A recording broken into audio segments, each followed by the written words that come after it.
नमस्कार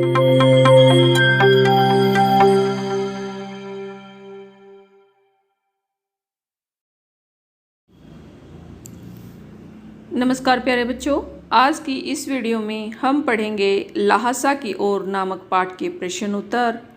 इस पाठ में लेखक ने अपनी तिब्बत यात्रा का वर्णन किया है, वहाँ के जनजीवन के बारे में बताया है, वहाँ के लोगों का वर्णन किया है, वहाँ के खतरनाक रास्तों के बारे में बताते हुए लेखक ने लिखा है कि यहाँ यात्रियों के जान का खतरा है।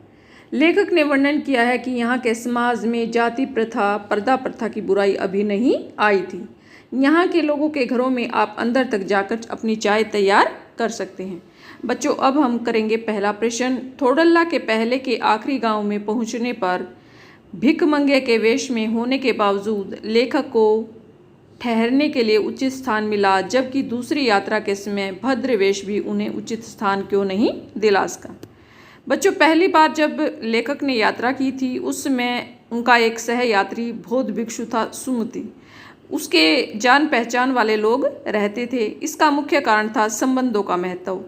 तिब्बत में इस मार्ग पर यात्रियों के लिए एक जैसी व्यवस्थाएं नहीं थी, इसलिए वहां जान पहचान के आधार पर ठहरने का उचित स्थान मिल जाता था। जैसा कि मैंने आपको पहले बताया कि उनका सहयात्री बौद्ध भिक्षु मंगोल बुद्ध भिक्षु था, जिसका नाम था सुमति, और उसके बहुत सारे गांव में यजमान थे। पहली बार लेखक के साथ बौद्ध भिक्षु सुमति थे। सुमति की वहाँ जान पहचान थी, पर 5 साल बाद बहुत कुछ बदल गया था। भद्रवेश भी उन्हें उचित स्थान नहीं दिला सका। उन्हें बस्ती के सबसे गरीब झोपड़ी में रुकना पड़ा।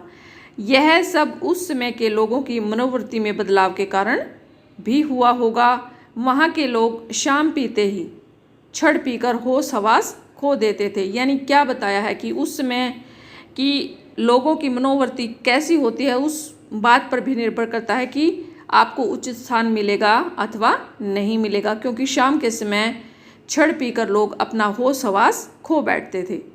दूसरा प्रश्न है बच्चों, उस समय के तिब्बत में हथियार का कानून न रहने के कारण यात्रियों को किस प्रकार का खतरा बना रहता था। बच्चों, जैसे कि पाठ में आया है कि उस समय तिब्बत में हथियार का कानून नहीं था, यानी हथियार रखने पर पाबंदी नहीं थी। हर कोई लाठी की तरह पिस्तौल लिए घूमता था। उस समय तिब्बत के पहाड़ों की यात्रा सुरक्षित नहीं थी, खतरे वाली थी। लोगों को डाकुओं का भय बना रहता था। डाकू पहले लोगों को मार देते थे, फिर देखते थे कि उनके पास पैसा है अथवा नहीं है। यानी कि पहले वो लोगों को मारते थे और फिर तलाश करते थे कि उसके पास पैसा है अथवा नहीं है। तथा तिब्बत में हथियार रखने से संबंधित कोई कानून नहीं था। इस कारण लोग खुलेआम पिस्तौल, बंदूक आदि रखते थे। साथ ही वहाँ अनेक निर्जन स्थान भी थे, सुनसान क्षेत्र थे जहाँ दूर दूर तक कोई गांव बसा हुआ नहीं था, जहाँ वहाँ पुलिस का प्रबंध भी ठीक नहीं था। जो वहाँ का प्रशासन है वह पुलिस और खुफिया विभाग पर उतना खर्च नहीं करता था, इसलिए यात्रियों के जान का खतरा हमेशा बना रहता था। अगला प्रश्न है बच्चों, लंकोर के मार्ग में अपने साथियों से किन कारण पिछुड़ गए थे। लेखक लटकोर के मार्ग में अपने साथियों से पिछड़ गए थे। इसके मुख्य कारण है उनके घोड़े का सुस्त होना, उनके घोड़े का धीमा चलना, और दूसरा कारण है उनका रास्ता भूल जाना। उनका घोड़ा बहुत सुस्त था, इस वजह से लेखक अपने साथियों से बिछड़ गया और अकेले में रास्ता भूल गया। वे रास्ता भटककर 1-1.5 मील रास्ते पर चले गए, यानी बाएं रास्ते पर चले गए, जबकि उनको दाहिने रास्ते पर जाना था।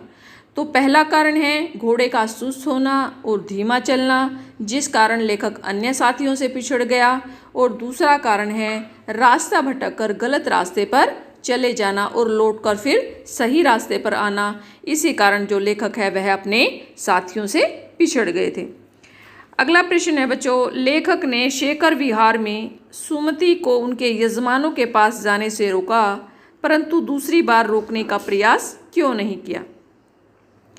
लेखक ने शेखर विहार में सुमति को यजमानों के पास जाने से रोका था, क्योंकि उसको डर था कि अगर सुमति चला गया तो 1 सप्ताह के बाद ही लौटेगा, ज़्यादा समय लगा देगा। इसलिए लेखक ने कहा कि मैं तुम्हें ल्हासा पहुंचकर पैसे दे दूंगा, तुम यहाँ से अपने जजमानों के पास मत जाओ।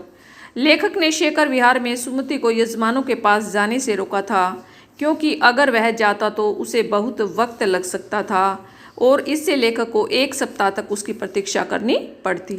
परंतु दूसरी बात, लेखक ने उसे रोकने का प्रयास इसलिए नहीं किया क्योंकि वे अकेले रहकर मंदिर में रखी हुई हस्तलिखित पुस्तकों का या पोथियों का अध्ययन करना चाहते थे। बच्चों, यहाँ कितनी पोथियाँ रखी हुई थी? 103 बुद्ध वचन की पोथियाँ रखी हुई थी, जिनका वजन जो है 15 सेर से कम नहीं था। अगला प्रश्न है बच्चों, अपनी यात्रा के दौरान लेखक को किन किन कठिनाइयों का सामना करना पड़ा? लेखक ने अपनी यात्रा में विभिन्न कठिनाइयों का सामना करना पड़ा, जैसे कि उनको घोड़ा जो था सुस्त मिला, धीमे चल रहा था, अपना सामान स्वयं उठाना पड़ा। इसके अलावा जहाँ भी उसे डाकू का भय लगा तो अपनी टोपी उतारकर भीख मांगनी पड़ी और जो है भिक्षु के वेश में यात्रा करनी पड़ी। पहला है इसमें, जगह जगह रास्ता कठिन तो था ही, साथ में परिवेश भी बिल्कुल नया था, वातावरण बिल्कुल नया था। उनका घोड़ा बहुत सुस्त था, इस वजह से लेखक अपने साथियों से बिछड़ गया और अकेले में रास्ता भूल गया। डाकू जैसे दिखने वाले लोगों से भीख मांगनी पड़ी, यानी भिक्षु के वेश में था, इसलिए जैसे लगा कि यहाँ खतरा हो सकता है तो टोपी उतारकर कुची कुची कहकर भीख मांगनी पड़ी। भिखारी के वेश में यात्रा करनी पड़ी। समय से न पहुँच पाने पर सुमति के गुस्से का शिकार होना पड़ा। सुमति गुस्से में लाल था, जब लेखक पहुंचा तो उसके गुस्से का शिकार होना पड़ा। तेज धूप में अपना सामान उठाकर चलना पड़ा। वापस आते समय लेखक को रुकने के लिए उचित स्थान भी नहीं मिला। अगला प्रश्न है बच्चों, प्रस्तुत यात्रा वृतांत के आधार पर बताएं कि उस समय की तिब्बती समाज कैसा था। उस समय तिब्बती समाज के बारे में बताना है। उस समय के तिब्बती समाज में कुछ अच्छाइयाँ थी और कुछ बुराइयाँ भी थी, जैसे कि वहाँ अभी तक जाति प्रथा, पर्दा प्रथा आदि बुराइयाँ नहीं आई थी, लेकिन इसके साथ साथ शराब पीकर लोग अपना होश हवास खो देना जैसी बुराइयाँ भी थी। तिब्बत के समाज में छुआछात, जाति पाति आदि कुप्रथाएं नहीं थी। सारे प्रबंध की देखभाल कोई भिक्षु करता था। कौन से प्रबंध की? भूमि के प्रबंध की देखभाल भिक्षु करता था। वह भिक्षु जागीर के लोगों में राजा के समान सम्मान पाता था।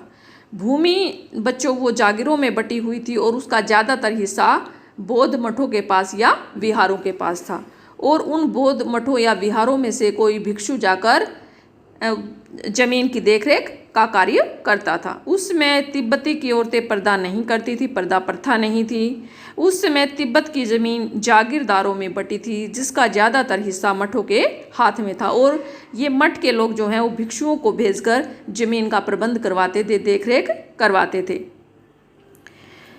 अगला प्रश्न है बच्चों, और इसके अलावा एक पॉइंट यह भी है कि उस समय जो है तिब्बती समाज में शराब का सेवन बढ़ गया था, लेकिन इसके साथ साथ कुछ अच्छाइयाँ भी हैं, जैसे कि आप घरों के अंदर तक जाकर अपनी चाय को तैयार कर सकते थे। छुआछात और जाति पाति आदि पर बंधन नहीं थे। अगला प्रश्न है बच्चों, अब मैं पुस्तकों के भीतर था, नीचे दिए गए विकल्पों में से कौन सा वाक्य इसके अर्थ को बताता है? ये बच्चे पाठ के आधार पर स्वयं करेंगे। अगला प्रश्न है, सुमति के यजमान और अन्य परिचित लोग लगभग हर गांव में मिले। इस आधार पर आप सुमति के व्यक्तित्व की किन विशेषताओं का चित्रण कर सकते हैं? बच्चों, सुमति वह व्यक्ति था जो लेखक का सहयात्री था, मंगोल और बौद्ध भिक्षु था। उसने विभिन्न स्थानों पर लेखक की सहायता की थी। सुमति मिलनसार व हंसमुख व्यक्ति है। वह सभी से बड़े प्रेम से मिलता है और हंसमुख व्यक्तित्व का व्यक्ति है। सुमति के परिचय और सम्मान का दायरा बहुत बड़ा है। जैसे कि लेखक ने पाठ में बताया है कि हर गांव में उसके जान पहचान व यजमान लोग मिले जो कि उसका बहुत आदर करते थे। वह अपने यजमानों में गंडा बांटता था, और गंडा मैंने पाठ में भी बताया है। गंडा क्या होता है बच्चों?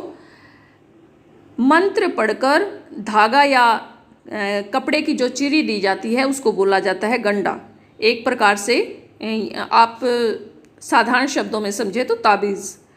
सुमति उनके यहाँ धर्मगुरु के रूप में सम्मानित होता है। सुमति सबको बोध गया का गंडा प्रदान करता है। लोग गंडे को पाकर धन्य अनुभव करते हैं। सुमति स्वभाव से सरल, मिलनसार, स्नेही और मृद रहा होगा, तभी लोग उसे उचित आदर देते होंगे। सुमति बौद्ध धर्म में आस्था रखते थे तथा तिब्बत का अच्छा भौगोलिक ज्ञान रखते थे। यानी कि डाकुओं के भय के बारे में, रास्तों के बारे में लेखक को किसने बताया? सुमति ही उसको इन सब चीज़ों के बारे में बताता है। तो इस प्रकार से जो सुमति है वह मिलनसार है, हंसमुख है, इसके साथ साथ उसे कभी कभी गुस्सा भी आ जाता है।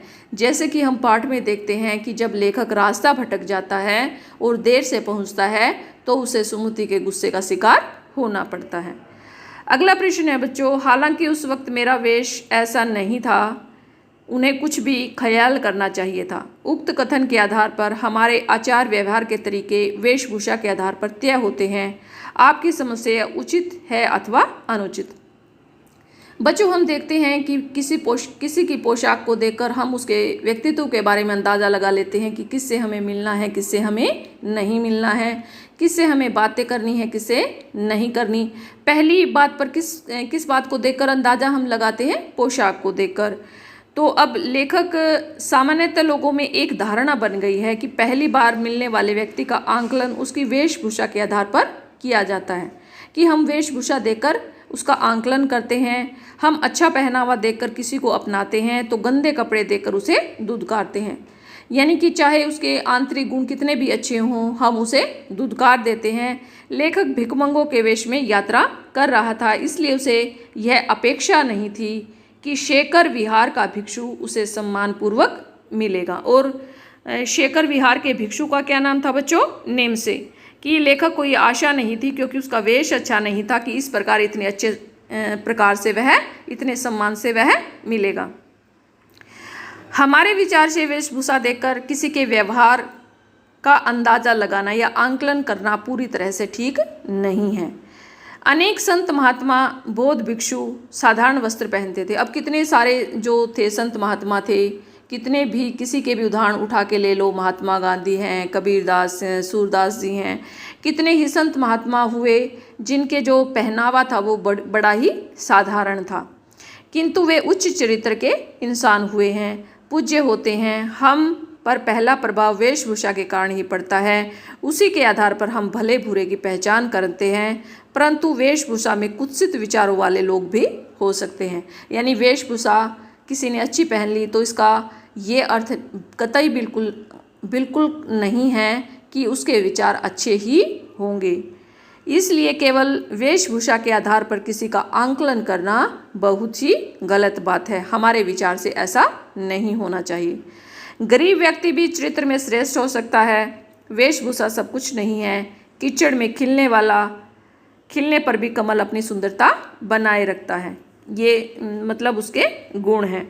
तो हमारे विचार से वेशभूषा देखकर व्यवहार करना पूरी तरह से ठीक नहीं है।